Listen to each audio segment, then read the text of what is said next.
folks. Welcome back to the Pat and Play podcast. It's been a while. I'm with Barlin and Linz. Guys, how are we doing? Okay. We're alive and well, my friend. Look at that. Look at that verve from the Man United fan among us.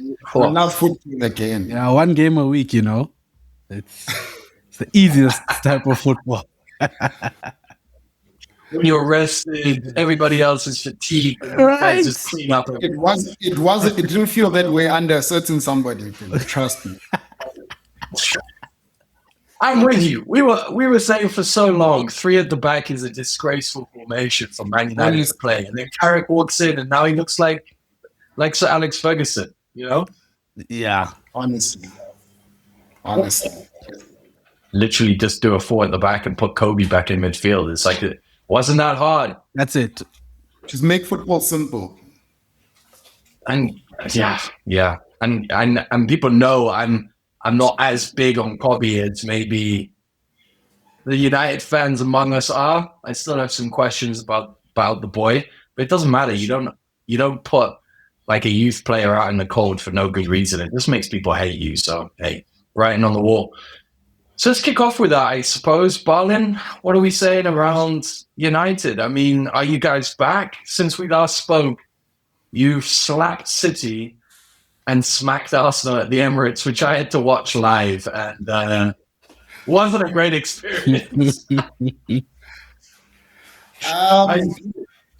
No, look, I must say, after the past couple of months that we've had, or even like years, it's been refreshing to have Carrick come in and do what he's done, particularly in games of that magnitude, beating City, beating Arsenal, taking it to Fulham. I think I don't want to jump the gun too much because I saw certain things against Fulham where there's still a little bit of that old United feeling. But I just think what Carrick has done well is that even when we concede a goal, we don't seem phased. It doesn't feel like the game's over. We always feel like we're going to create another opportunity. We always feel like there's going to be another chance and we can still take the game to a team. So I think that's one thing that Carrick's been able to bring in is where it just never feels like it's over when you play against us now. So I'm still yet to see us. I think games like City and Arsenal have always suited us. Under any manager, big games have always suited us. I feel like we've always been able to, under Amorim, under Ole, under Mourinho, big games, somehow, someway, we're able to show up. The other team dominates the ball. We wait for our moments and we pick our moments and we pick teams apart. But it's always just been against the likes of Fulham where we see that we're expected to dominate the game. And we're expected to take the game to that team. Then it gets a bit shaky. So I don't want to jump the gun just yet, but happy days.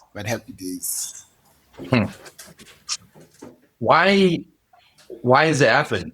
I mean, is it as simple as Amorim leaving has changed everything? Like why are we seeing Man United beat? Like, okay, you can win one big game. I get beating City or beating Arsenal, but beating them back to back is kind of insane, I think. Simplicity, man. Like, we were just speaking about it. You play with 3 in the midfield. Your midfield's not getting outrun and out-muscled. You've actually got the men in the midfield to compete. You've got somebody like Kobe who's a little bit better on the ball. You can get onto the ball. He can hold it up a little bit. There's a bit of combination play with the likes of Bruno, and Casemiro is also decent on the ball. You got 4 at the back. No one's questioning what they need to do. It's easy. It's easy. When you know your roles, football is easy, man. And then you get your guys up front. You got Ahmad. You got Cunha. You got Mboum. Like it's very simple. I just think Carrick hasn't done anything to reinvent the wheel. He's just made football as simple as he possibly can for the team, and I think that's literally it. These are the same guys that were under Amorim a month ago, just in a different shape. Yeah. You come in with Carrick, breath of fresh air, made things simple. Even Dalo looks half decent now. So I think that's literally it. Players know what to do. These are probably systems that players are playing in from grassroots. I mean, 4 at the back, things like that. Things that you just know, I'm a right back, I'm a left back, I'm a center back. There's 3 in the middle. I play on the left side, you play on the right side. Bruno plays in the 10. just things like that. Like there's no rocket science to it. I think that's all it is for me. It's just the simplicity that Carrick's been able to bring in. Well, simplicity.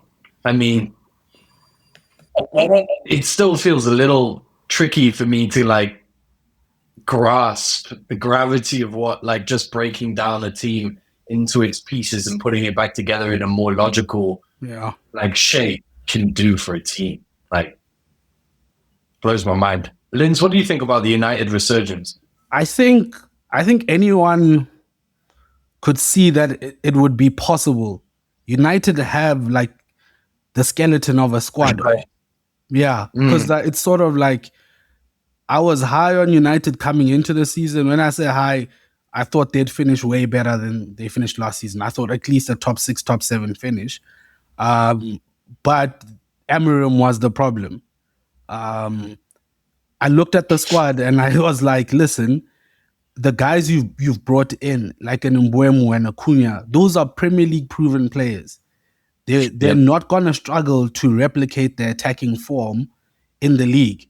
So when you started seeing it, like there were shades of it under Amorim in terms of attack, where you're like, okay, there's something there, but comprehensively the team didn't gel as well. I think, like Bolin said, now not getting outrun in midfield, it's a small thing, but it's a personnel thing as well. Because if you had a midfield 2 and it was Rice and Caicedo, that would be fine. They'd be able to cover the ground, and they're both decent enough in terms of moving up with the ball and their passing. But now, if you're asking Bruno and Casemiro to do a job like that's too much. But I think you could see it coming. I do think the game against Fulham, like Bolin said, it wasn't like Fulham just grew into the game out of nowhere. That game felt like it was in the balance the whole time. They scored that one goal, they said it was offside, and then you were like, listen, this could get shaky if something happens. They scored to make it 2-2, and like Bolin said, United were not phased. It just seemed like, listen, we can get another goal. So I do think like there is still a defensive frailty. I'm not fully sure where it is. It might be between midfield and defense that even though Casemiro and Kobe are still doing a decent job, you can still get at them. Kobe's not the strongest positionally. Casemiro can't cover as much ground. So, against smaller teams, you will see that, but I do think they can still just beat the smaller teams. I can beat you 4-2. I can beat you 5-3. But I think simplicity, Carrick just bringing it back down to earth. And I think the main thing is stabilizing the ship to make sure that next season, whoever does come in, comes in with a level head as well. It's kind of crazy how in football, if you'd asked anyone at the beginning of the season, like which team is likely to decide the title race or decide where the title is going to go, I don't think anyone would have predicted that at the end of January, United was going to cause a ruckus in the title race. And that's what it has been, if we're honest with each other, because like the narrative that was building up in January was City were catching Arsenal, even though in reality the points weren't really shifting that much. But, Arsenal wasn't let me put it differently. Arsenal didn't take advantage of a few weekends where City drew. Yeah. And there was an opportunity to run away, and we didn't. But then when United went and slapped City, I felt like, okay, now if Arsenal beat United, then we're running away with it. And then we didn't. And you guys hit us as well. And then I thought it became like an interesting moment for how like two teams can react to adversity in the season. Both teams receiving difficult defeats, I think for different like reasons and different outcomes. I thought City looked terrible against United, whereas I thought Arsenal looked actually pretty decent. And I thought it was even more impressive in some respects that United won that game because you didn't have that much of the ball, countered, ruthless, classic counter United style, But both teams have sort of reacted differently to it. Have you guys watched much of City over the last couple of weeks? Yeah, I've watched quite a bit.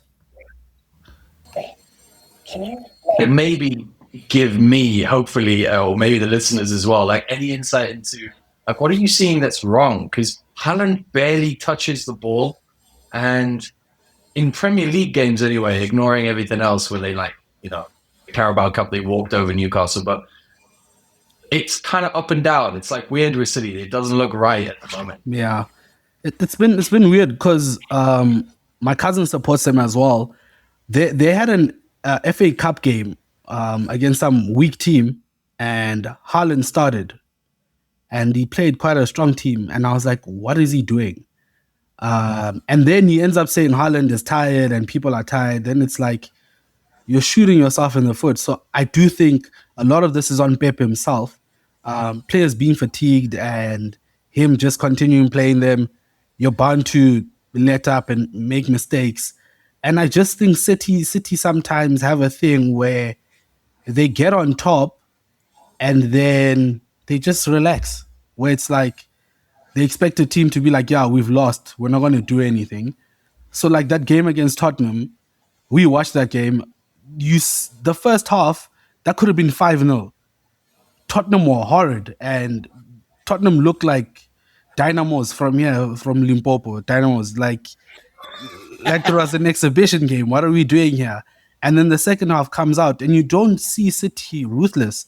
Like there's a thing where I think Rodri as well. There was a point where Nico Gonzalez was playing and was playing well, and then Nico got injured, and then Rodri came in. And I think Rodri is taking time to find his rhythm. And sometimes he throws them off rhythm, and He looks slow. You see, so I do think at times they do suffer from fatigue, but also it's like the team is in transition of like its identity because there's so many new small pieces. So like you look at like Nico O'Reilly, that's a new piece. Semenyo, Rodri coming back to fitness, Cherky, all these guys. Mark Gay, it's all this stuff where it's like you're trying to balance all these things, and I blame Pep mostly just because the fatigue, especially the fatigue one. You can't play your guys against weak opposition and then say they're tired, and because Haaland now he just looks off it. He doesn't that extra pep in his step that he had at the beginning of the season gone. So yeah, I think it's mostly. It's weird though, Linz, like around Haaland, with a physique like that, you kind of feel that even if he's tired, you'd expect him to like win headers and score those kind of like poacher goals, you know? I think he's sharpness. Okay, the one, yeah, he's like lacking sharpness. Yeah, that sharpness that he usually has, because we all know he's not like the most gifted footballer. But if you're sharper than everyone else, it's like Thomas Muller, for instance. If you're sharper than everyone else, you sort of look better than everyone else. Yeah. So it is very annoying to see with City because you'd think they'd understand what the stakes are. And we've seen previous City teams like just ramp it up from this moment and like not lose at all. And this one looks a bit frail where you're like, you know they've got quality, but the quality is not showing at the same sort of rate that it was showing before. I think also it feels like they're lacking a bit of personality right now. I don't know. I think in the years gone by, you know, Pep had people like Company, you had people like De Bruyne, people that you could really rely on when the going gets tough. Particularly at this point of the season where you really need personalities to step up and lead the team. And there's just something about this team that's feeling very flat. Like there isn't anybody on the pitch that strikes me as somebody that will get the boys together and say, "Come on, lads! Like let's really get let's get it going." Yeah. So I don't know. I just think they lack personality. I mean, I think it was 2 seasons ago when they won the Premier League, where De Bruyne had been out for so long, came back against Newcastle. And then against Newcastle, he came back and just set them off. The moment he came back, you could see City just had their swagger back, and it looked like they were well on their way onto that Premier League title. So when I look at that squad right now, I don't see anybody that can do that for them at this particular point in time. And I also do think maybe Pep's also, just like you're saying, Linda, I think it is a little bit of Pep's fault. I don't know. Like you're saying, the identity is also kind of changed quite a bit. The likes of Semenyo, that's not necessarily like a City signing, you know. He's a bit more direct. He's a bit more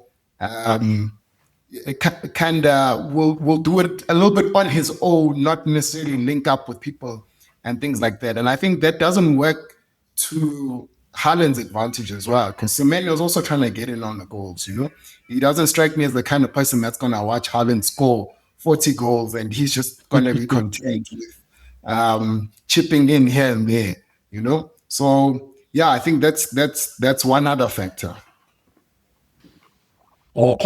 Just back to a chat we had on an earlier podcast about when Haaland was fit and firing, whether it makes more sense strategically to put all of your eggs in one robot-sized basket, or kind of do what Arsenal's doing, where Gyökeres is on course now to get 18 or 19 league goals if he continues, because he's just reached 10, and with the number of games left, it looks like he'll be around 21 goals in all competitions. And Jesus also scoring, and then you got the set pieces and our top scorer own goal.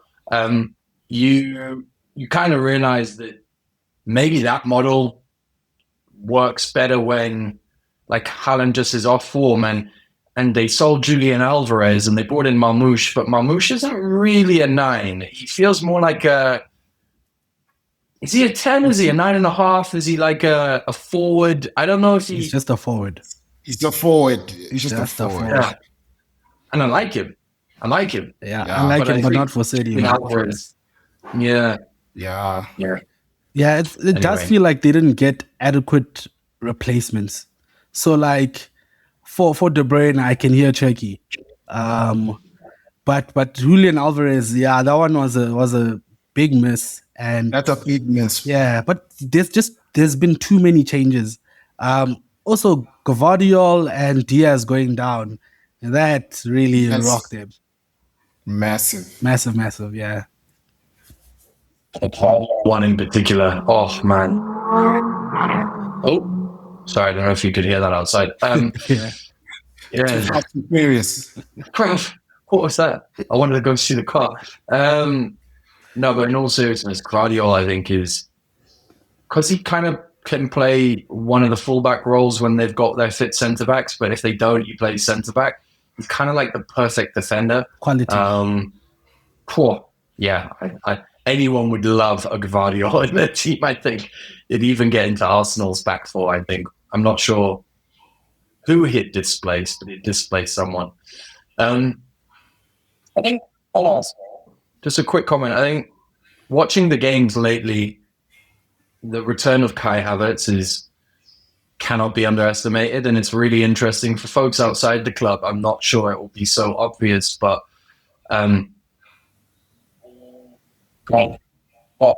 Odegaard issue is being addressed by Mikel, which is Odegaard struggles in some games, and we haven't really had a plan for that over the last few years. And what I mean by that is, like, when there's a really, really low block, he sometimes gets the ball really, really deep and then just walks around with it and there are no incisive passes. There's nothing that disrupts. It's slow. And benching him in 2 consecutive games and then starting Kai at the 10 role, not at 9, must have been brutal for Odegaard, man. They're best friends. Like, Kai and Odegaard are besties. And now your best friend comes back from injury and he's barely, like, his hamstring is still hanging off the boat and the guy's being started over you. You know what I mean? Like, that's not a good look. So it's another option. I think it's great. I think Gyökeres and Kai as a partnership is actually pretty disruptive, because Gyökeres can't win anything in the air and Kai wins everything in the air. Sure. And Kai is a very smart footballer, whereas Gyökeres is a bit of a bull. And so they actually work quite nicely together, kind of like Kai Havertz is the Thomas Muller role you referenced, Linz. and then Gyökeres more as your sort of your Lewandowski or your classic nine, you know, a bit of a brute. I was really, I'm not gonna lie, I was shook after the United game. I felt like the next game was vital, and I immediately bet money on Arsenal winning 4-0 or more against Leeds, because it's either that or we're screwed. Like, Yeah. it's either you bounce back and you have a big moment, or for you, man, if you don't beat Leeds. So I think we're on the up. The Chelsea game wasn't impressive, but then it was a dead game. We were waiting for Chelsea to come out, and Chelsea knew if they came out, it was going to be over. And so it was just a bit nothing, really. So wouldn't really look at that. But this weekend is big. Sunderland at home without Granit Xhaka, you have to get 3 points. You have to. Yeah. And so, big game. I think Sunderland will go into that just highly motivated because of the result the last game. And it's just one of those things. As a small team, when you do play a bigger team like this, it just feels like a free swing. Listen, if we try, if we lose, it doesn't feel like losing to like a Burnley or whoever. So, yeah, I think it's going to be a great game. You LinkedIn Liam Rossinia. What are we saying? It's been a big change since you were last on the podcast. He's got some decent results under the belt. Are they the fact that you're just a good club with good players, and so you're going to win those games anyway? How are you feeling about the appointment? I mean, I wasn't happy about the Maresca sacking or him resigning. But anyone could have seen it coming a bit. But with that being said, I find it hard to judge Liam properly, knowing that he has the same problems that Maresca had. It's sort of like, because it's a different thing if like you see at United, no one agreed with Amarim. As in, none of the fans are like, yeah, this guy's right by playing this system, and yada, no one. But with Maresca, we also at the beginning of the season that this guy's asking for a center back. He doesn't get it. And then we're like, oh, he doesn't get the center back. Then we're like, okay, we're going to struggle this season. And we've had center back struggles the whole season. Right. So it's sort of like when I see Liam and he gets into the same problems, because Benoit Barrechil was playing that game when we went 2-0 down, and the guy was playing like he'd been drugged. And it was like, bro, this is a new manager. How are you the same guy? So it's like, it's things like that where I see and I'm like, it would be wrong for me to judge this guy based on that. So I'm like, I'm reserving judgment until next season where he gets a bit more signings that are his and a bit more of his identity is implemented into the team. But just based on how he's done now, it's been a few players have looked really good. Like João Pedro. João Pedro seems to just found a new lease on life. He's playing even better at the center forward position. He's holding up the ball well. If we played Arsenal a few weeks back and we said, okay, one is going to be on the wing and one is going to be in the center, it was going to be João Pedro on the wing and Delap in the center. But no, João Pedro went there, and I think he played decently because both those Arsenal boys, they're big bruise there. So, João Pedro is something to...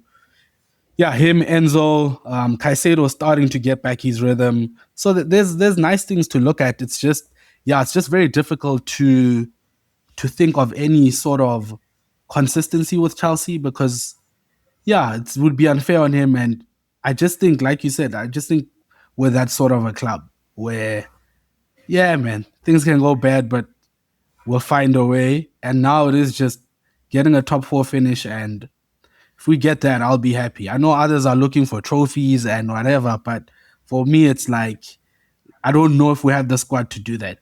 And I don't know if Liam needs that sort of pressure where, but if he gets a run somewhere, sure. But top 4 would be good for me. Would be great for Man United and Chelsea at this point. That would be a good result. Especially with Liverpool looking like a bit of an unknown, really, about where they're going to end the season. really unclear. We promised ourselves we wouldn't go too long on this one, guys, and we're almost at 30 minutes.